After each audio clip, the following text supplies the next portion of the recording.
बच्चों नमस्कार। आज हम लोग कक्षा 9 के क्षितिज पाठ्यक्रम का काव्यखंड का अंतिम 17वां अध्याय बच्चे काम पर जा रहे हैं कविता की पंक्तियां पढ़ेंगे एवं इसका भावार्थ जानेंगे।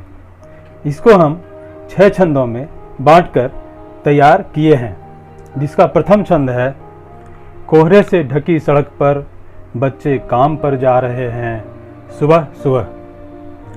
प्रस्तुत पंक्तियों में महान कवि श्री राजेश जोशी जी आज की ज्वलंत समस्या बाल मजदूरी पर समाज का ध्यान आकर्षित करने की कोशिश कर रहे हैं।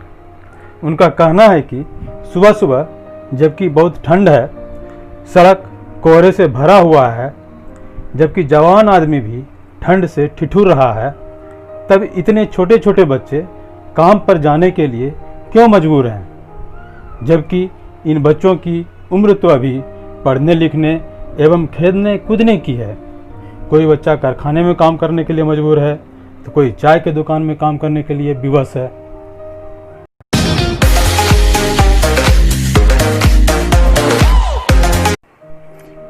बच्चों, अब हम महान कवि श्री राजेश जोशी जी की कालजयी रचना बच्चे काम पर जा रहे हैं कि दूसरे छंद को पढ़ते हैं एवं उसके भावार्थ को जानते हैं।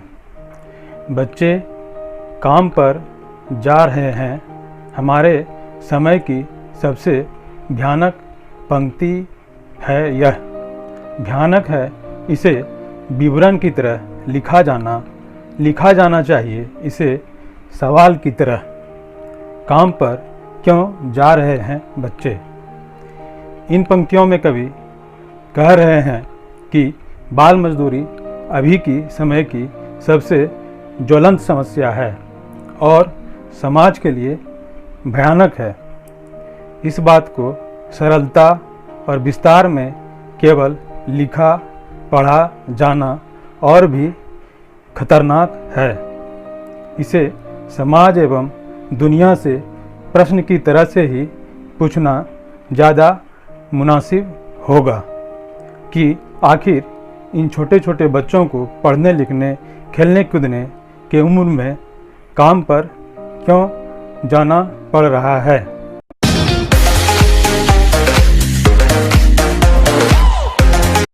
बच्चों, अब हम आज के समय के प्रसिद्ध कवि श्री राजेश जोशी जी की प्रसिद्ध रचना बच्चे काम पर जा रहे हैं कि तीसरे छंद की पंक्तियों को पढ़ेंगे एवं इसके भावार्थ को जानेंगे।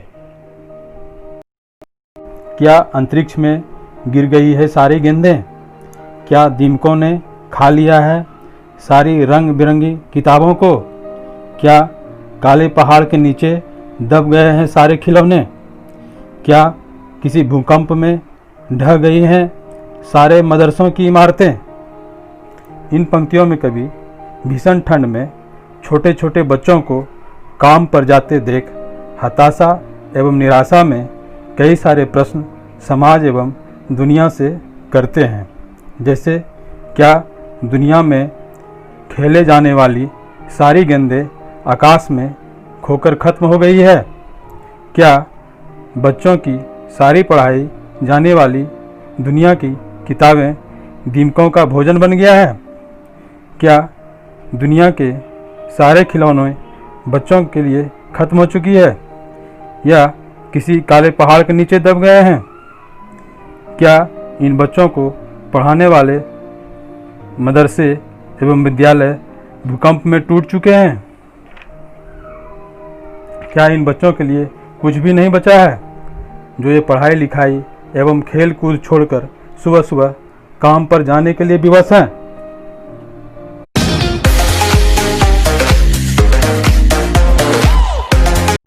बच्चों, अब हम कविता के चौथे छंद का भावार्थ जानते हैं, जिसकी पंक्तियां हैं। क्या सारे मैदान, सारे बगीचे और घरों के आंगन खत्म हो गए हैं एकाएक?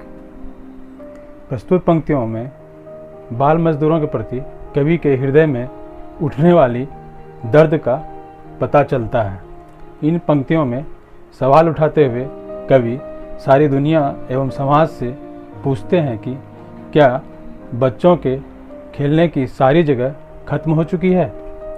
क्या दुनिया के सारे मैदान, सारे बगीचे एवं सारे घरों के आंगन अचानक समाप्त हो गए हैं, जहां बच्चे हंसते हुए खेलते थे?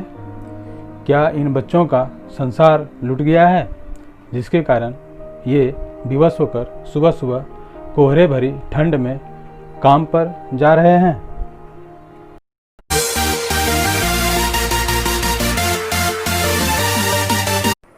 बच्चों, अब हम कविता के 5वें छंद की पंक्तियों को पढ़ते हैं एवं उसके भावार्थ को जानते हैं।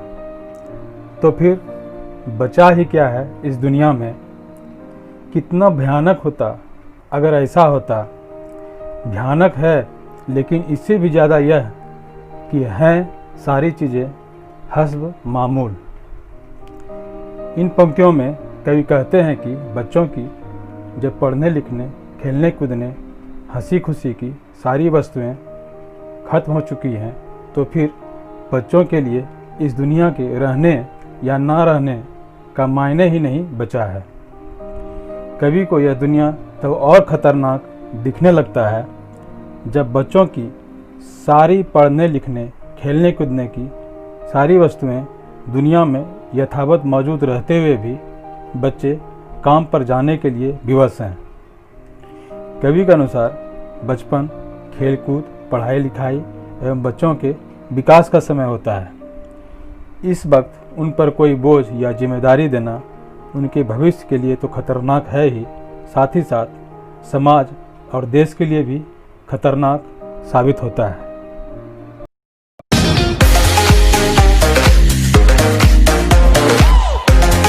बच्चों, अब हम इस कविता की अंतिम छंद को पढ़ते हैं एवं उसके भावार्थ को जानते हैं। पर दुनिया की हजारों सड़कों से गुजरते हुए बच्चे, बहुत छोटे छोटे बच्चे काम पर जा रहे हैं।